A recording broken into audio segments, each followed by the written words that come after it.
Je vais de suite vous montrer d'autres nouveautés par rapport à la mise en plan, qui je trouve aussi assez bien. Donc, il n'y a pas énormément, mais elles sont pas mal. Hein. Donc, ouvrir une mise en plan depuis une mise en plan, alors, quoi au final, quoi de plus normal. Ouvrir rapidement enfin plutôt voir des modifications apportées de nomenclature, très rapidement aussi. Ça, c'est génial. Insérer des bulles automatiques avec des quantités, ouais, petite nouveauté là, et filtrer vos nomenclatures. Là, super. Moi, je suis content avec ça. Vous allez voir. Et voir au travers des composants. Je sais que certains au support ont eu ce problème, donc ça pourrait peut-être résoudre certains de vos problèmes. Voyons ça ici avec la présentation. Alors, avec 2023, vous allez pouvoir donc passer d'une mise en plan à une autre sans devoir ouvrir un document pièce ou assemblage. Donc ici, depuis le Feature Manager, par exemple.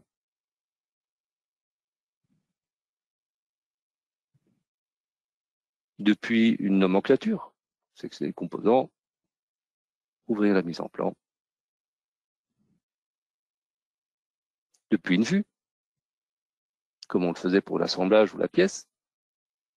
Donc au total, j'ai ouvert ici 4 documents, mais que des mises en plan. Il n'y a aucune pièce ou aucun assemblage ouvert.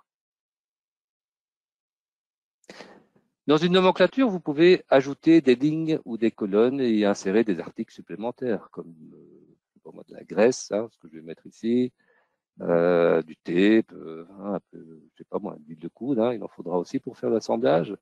Vous pouvez également modifier des cellules existantes, mais comment au final savoir si elles sont modifiées? Avant, il fallait cliquer sur une cellule, et si ce message apparaît, c'est que la cellule n'est pas modifiée et toujours liée à la propriété. Dans le cas contraire, on y accède directement. Dans cette nouvelle version, donc, une couleur permet de mettre en surbrillance les modifications apportées à cette nomenclature.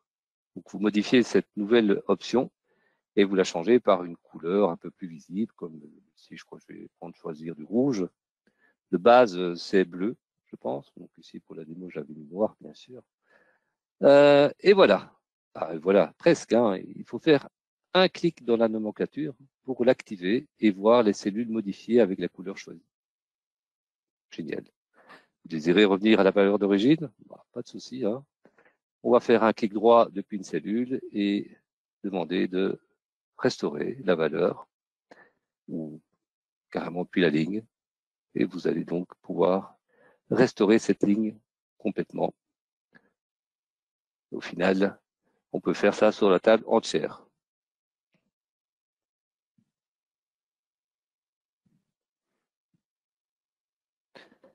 C'est une question que j'avais quand même au support de temps en temps.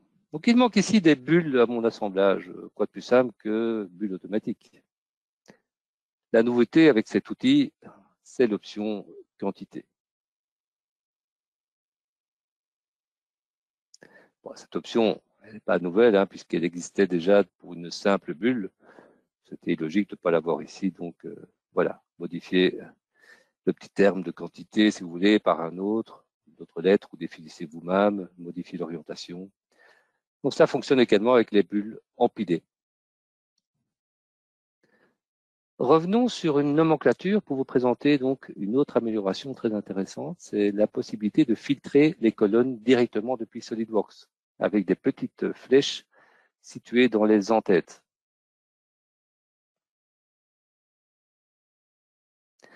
Vous cliquez dessus pour développer la liste des différentes valeurs présentes dans cette colonne et cocher selon vos besoins de tri. Vous pouvez bien sûr additionner plusieurs filtres.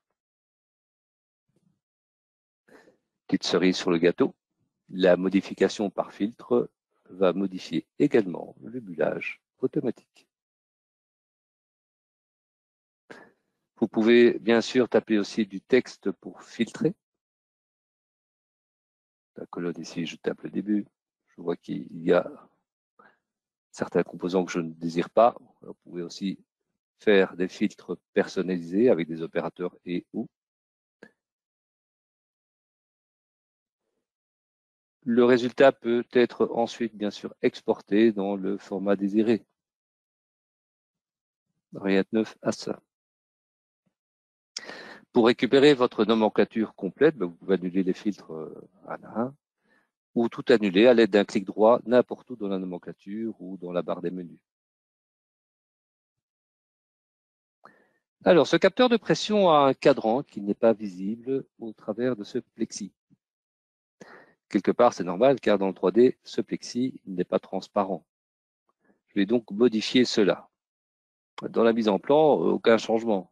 Avant, vous deviez utiliser d'autres styles d'affichage pour voir au travers LCS, LCA. Donc à présent, il y a une nouvelle option dans ce mode, donc LCS et LCA. Donc j'entends par là les lignes cachées supprimées ou les lignes cachées apparentes, voir au travers des composants transparents. Cliquez dessus et voyez le résultat.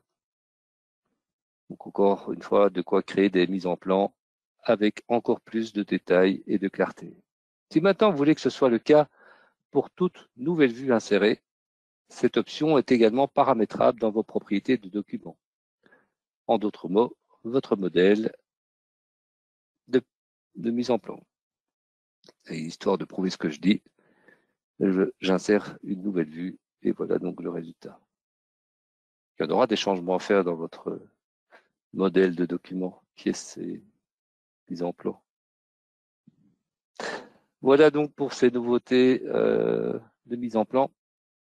Quelques petits compléments, encore une fois. En complément, je vais vous montrer ici une nouvelle option au niveau du document, donc encore pour être défini, pour que les tolérances géométriques se limitent aux options disponibles en fonction de la norme que vous avez sélectionnée. Donc vous maintenez ainsi une cohérence et vous réduisez donc certaines erreurs possibles. C'est pas mal. Pas mal. Les modificateurs de transition, les translational modifiers vers une référence, donc, peuvent désormais être spécifiés sous forme de vecteur qui apparaît donc dans une zone de texte dédiée. Hein. N'oublie pas que toutes ces tolérances géométriques ont été modifiées également l'année passée et ont été complètement revues. La tolérance dynamique profile a été également ajoutée. C'est une nouvelle nouveauté dans les normes ASME. Donc maintenant disponible pour ceux qui l'utilisaient. Vous pouvez aussi désormais, et ça c'est quand même sympa aussi, appliquer des tolérances maximales sans saisie manuelle. Voilà. Ça évite, va plus vite encore une fois. Ça, c'est encore vraiment génial. Dommage que j'ai pas fait la vidéo aussi, mais j'aurais pu. Mais auparavant, donc, lorsqu'une table de perçage était insérée pour une face, toutes les découpes apparaissaient dans la table. Vous étiez alors obligé de masquer manuellement des lignes, ou ne pas avoir des rainures droites, pour pas avoir des découpes qui n'étaient pas circulaires. Vous pouvez désormais maintenant choisir de les inclure ou pas avec ces deux nouvelles options. Plus rapide, encore une fois. Voilà pour la mise en plan.